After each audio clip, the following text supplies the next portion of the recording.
Porto is a destination that catches the mind as soon as you lay eyes on it. Its quaint cobblestone alleyways houses vividly painted with Moorish tiles, and the gorgeous Douro River runs through the city's center. And that's before you find all the small bars sprinkled over the city serving excellent tapas and inexpensive ports. There are also more reasons to visit Porto than ever before, with the Douro Valley, one of the world's most stunning wine areas, just a 2-hour drive away. Porto is a city that must be seen firsthand.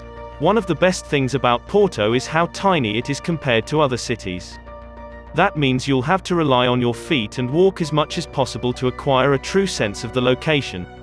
If your feet become weary, you can always depend on the city's excellent public transportation, including the cable car, funiculars, trams, and taxis. The city is also quite accessible by bike. Where to start in Porto? The harbor is the finest spot to start in Porto. You may board an antique Rabello boat and tour around the Douro River, taking in the sights. A cruise is an excellent way to become oriented in the city, and you'll be able to mark a few sites to visit later, such as the Serra do Pilar, one of Porto's top viewpoints, and the Port Caves.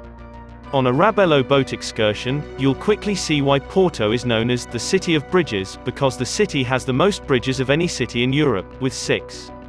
The Dom Luís I Bridge is the most renowned since it was the world's largest arched bridge when it opened in 1886. This is one of Portugal's most recognized sites and an excellent spot. It is now one of the city's most important focal points.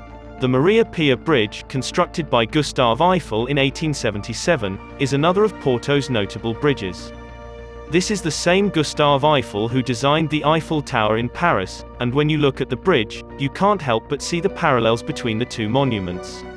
It's almost as if the Eiffel Tower has been pushed over the Douro River. You'll want to stroll down the river to the bottom of the Dom Luís I Bridge and then take the funicular to the top of the bridge from the port. You may go across the bridge and take in the beautiful views of the city, but be sure to stop at Serra do Pilar, a little monastery that overlooks Porto.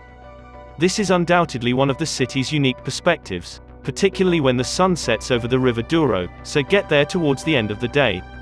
It's time to get lost in Porto once you know where you're headed. Only then will you get a true sense of the city. If you feel hungry or exhausted, go to a bar and recharge. Art and architecture. Porto is known for its cuisine and laid-back vibes. Still, not everyone thinks of it as an art or architectural destination, which is precisely why I enjoyed being here. You could immerse yourself in your surroundings, soaking in all these various notes without having to stroll around an exhibition inside. It enhances the city in my opinion. Porto's Moorish tiles are one of the city's most prominent features. This kind of ceramic tile, also known as azulejo, may be seen all around the city. They may be seen on the walls of the São Bento train station and all of the buildings in the Old Town, portraying Portugal's history. They were formerly a status symbol, a sign of the affluent and influential, but they are now as much a part of Porto's culture as its history. The train station alone has approximately 20,000 separate blue and white tiles, each depicting wars, coronations, and other critical events in Portuguese history, undoubtedly worth visiting.